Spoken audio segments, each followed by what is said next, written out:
Welcome to the next lesson, and we are on the second one about Jacob. And in this lesson, we're going to see Jacob's transformation. As I said, the two major characters in Genesis are Abraham and his grandson Jacob. And Jacob goes through an extreme amount of conflict in his life. He has to run away from his family for many years. And during this phase of his life, as he's running for his life from Esau, he gets alone with God, and God changes him. And so we're going to start going over a big section of Genesis now that's going to carry us from Genesis 28 to Genesis 35.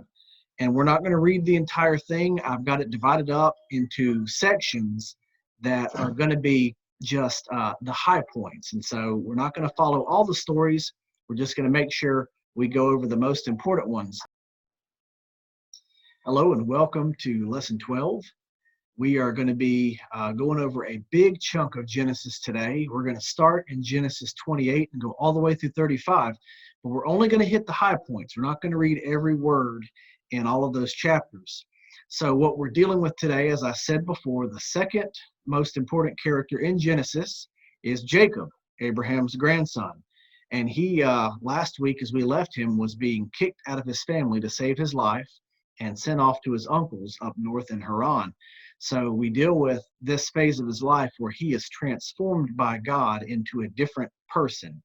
His actions catch up with him, and he is changed and is given a new name. So we're only going to hit the high points. And so as we go through this lesson, I'm going to give you some things to read, and don't feel like we're going to read the entire chapter or the entire group of chapters. We're going to just go over the ones that hit the high points of the story and show the transformation in his life. So we're going to start by going over chapter 28, 1 through 22, where Jacob is sent to Haran to live with his uncle. So if you will read that section, and then we'll come back and discuss it. All right, now that you've read that section, we look and see that when Jacob was sent out, his father gave him some instructions. It's interesting how, despite the fact that Jacob secured the blessing through deceit, Isaac now works with him to preserve the blessing, and he sends him out to find a wife, not from the Canaanites, but from his own family in Haran. So he sent out to find a wife. And the second thing we note is that he is poor. And later on in the book, he'll say, I crossed the river only with my staff. He is not able to access the immense wealth of his father's estate. That's all under the control of his father and his servants still, and his older brother is still parading around looking for him. So he is poor, he has nothing. And then later on, as he gets to this place where God has him alone, he sees a vision of the ladder, Jacob's ladder, as we often call it. And that's a weird translation. The Hebrew implies steps, kind of like a ziggurat or a step pyramid, ascending up into heaven with angels ascending and descending on it. And he knows that God is in this place.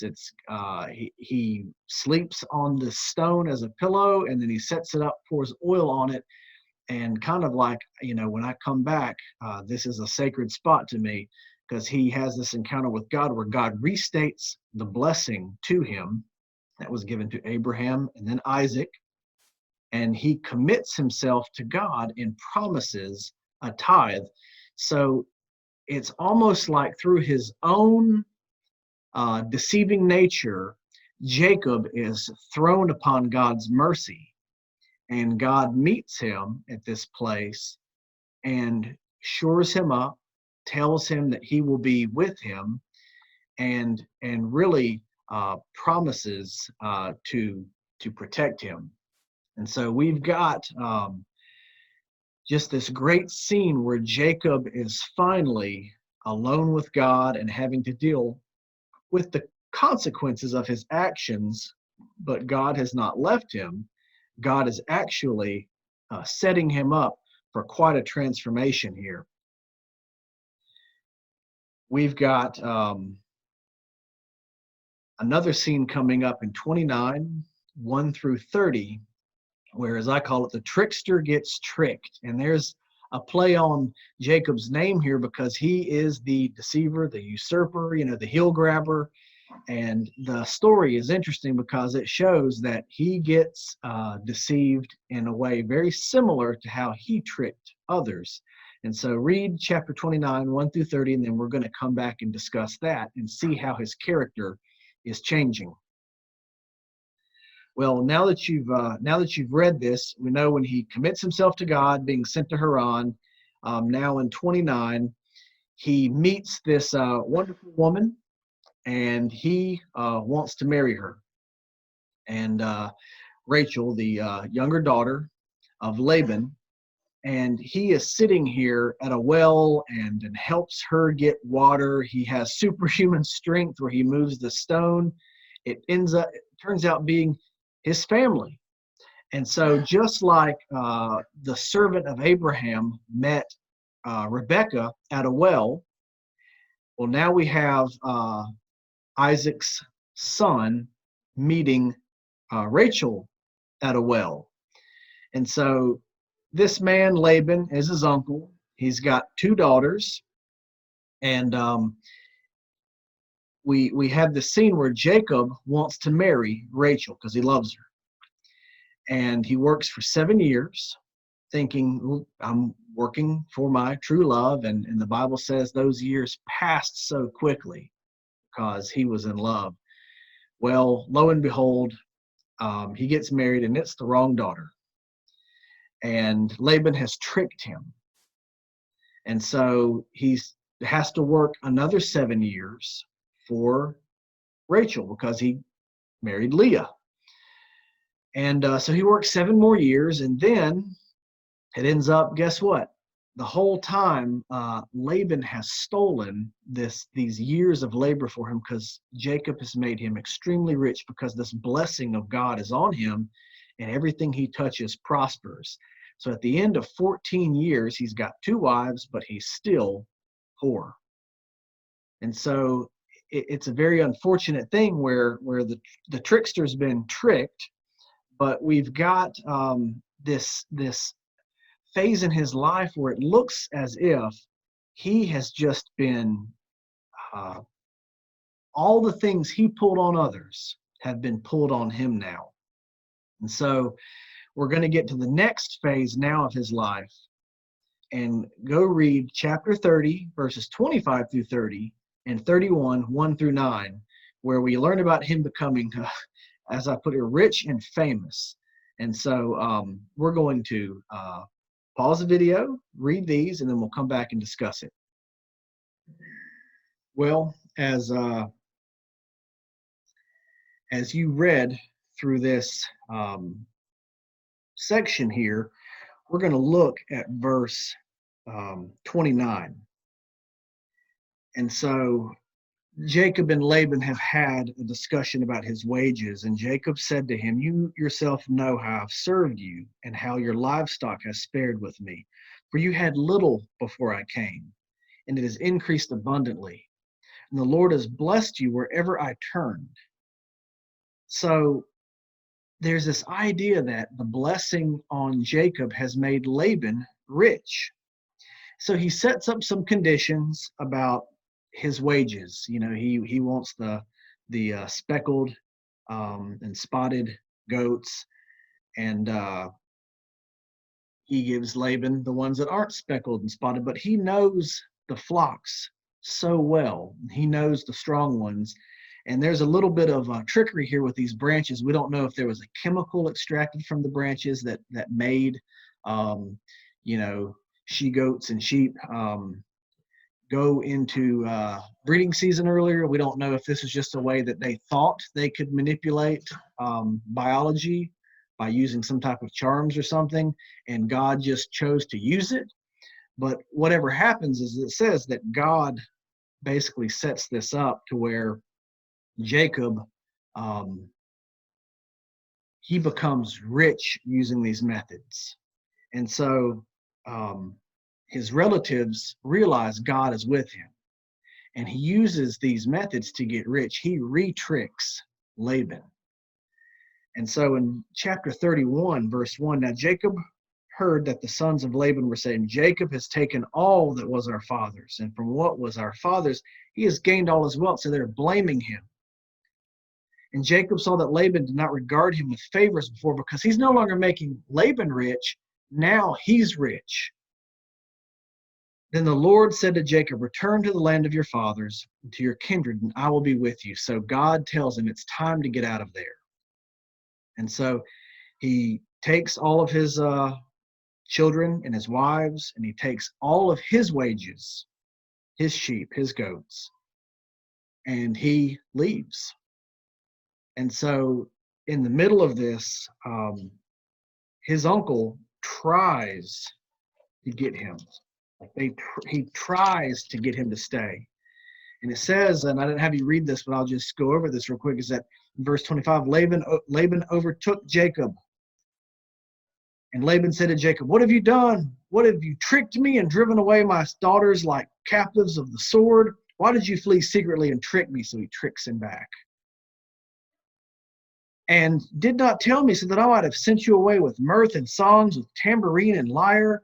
And why did you not permit me to kiss my sons and my daughters farewell? Now you have done foolishly, and it's in my power to do you harm. But the God of your fathers spoke to me last night, so it wasn't in his power.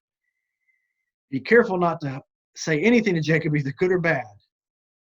And so they meet, and Laban lets him go after Jacob complains about how poorly he was treated. And God watches between them, and so he leaves. And at this point in his life, he is getting his 20 years of exile are over, and he's going back home. And so pause the video again, and I'm giving you 3 sections to read where we skip around a bit, because we're just hitting the high points. There's so many stories here. Like I said, Jacob is a very interesting character, a lot of stories about him, not as few as Isaac. But these are the key ones here about the last part of his transformation. And so read these, and then we'll come back and discuss it. All right, so now that you've read this, in verse 9, Jacob calls on God. And he asks him to deliver him from his brother Esau. He's going back, but he still knows that Esau is a threat. And so he's praying for God's help. And it says in verse 22, the same night he arose and took his 2 wives, 2 female servants, and his 11 children, and crossed the ford of the Jabbok. And he took them and sent them across the stream and everything else that he had. And Jacob was left alone. So once again, he's alone with God. He went to Haran alone, and now he's sending everyone back, and he's left alone. And a man wrestled with him until the breaking of the day. When the man saw that he did not prevail against Jacob, he touched his hip socket. And Jacob's hip was put out of joint as he wrestled with him. Then he said, let me go, for the day is broken. But Jacob said, I will not let you go unless you bless me. And he said to him, what's your name? And he said, Jacob. Then he said, your name shall no longer be called Jacob, but Israel, for you have striven with God and with men and have prevailed. Then Jacob asked him, please tell me your name. But he said, why is it that you ask my name? And there he blessed him. So Jacob called the name of the place Peniel, saying, for I have seen God face to face, and yet my life has been delivered. The sun rose upon him as he passed Peniel, limping because of his hip. Therefore, to this day, the people of Israel do not eat the sinew of the thigh that is on the hip socket, because he touched the socket of Jacob's hip on the sinew of the thigh. Wow. Jacob gets into a wrestling match with God, and God uses this process to change his name to Israel. After that, he meets with his brother Esau, and he sends flocks, gifts. You've read about how that happened. And the most important part of it, verse 8, Esau said, "What do you mean by all this company that I met?" Jacob answered, "To find favor in the sight of my Lord." But Esau said, "I have enough, my brother. Keep what you have for yourself." Jacob said, "No, please, if I have found favor in your sight, then accept my present from my hand, for I have seen your face, which is like seeing the face of God, and you have accepted me. Please accept my blessing that is brought to you, because God has dealt graciously with me and because I have enough." And he urged him, and he took it. He reconciles with his brother. He has the blessing, and he's reconciled to his brother. And the last part of the story, and we're just talking about how the story ends here. Look in 35:27-29. Remember, Isaac was blind, but he lived a long time after the story where he blesses Jacob. And Jacob came to his father Isaac at Mamre, or Kiriath Arba, that is Hebron. Abraham and Isaac had sojourned. Now the days of Isaac were 180 years, and Isaac breathed his last, and he died and was gathered to his people, old and full of days.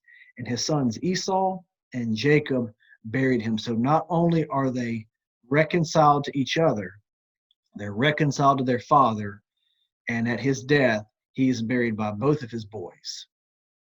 So the way that the story started, with one son being driven out to save his life by his father, and the story ends with both sons at peace, burying that same father, shows you how God has worked in the situation, not only to bless Jacob, but to change him and make him a blessing to the brother that he stole from, make him a blessing to the brother he deceived. And he's changed that brother too into one who was going to seek revenge, and one who now realizes that perhaps God has been in this. We don't know how deeply this went into Esau's heart, but we know that as Jacob left him, he did not find him the same way. And so Esau himself has been transformed by Jacob's transformation. Now let's talk about the conclusion here. We've got a couple of things to talk about in conclusion. Number one, at times God uses the results of our own actions to teach us painful lessons. You think about Jacob's, his actions caused his own difficulties. And he had to go and learn from those difficulties through the school of hard knocks. So our own actions at times, even though God is with us and God may bless us and God may have us in his plan, our actions have consequences. We oftentimes, like Jacob, end up doing 20 years of hard labor because we have lived a certain way and our character maybe has been less than exemplary. So that happened to him, and we look at it and we see that Jacob was really dealing with his own shortcomings during many of these times.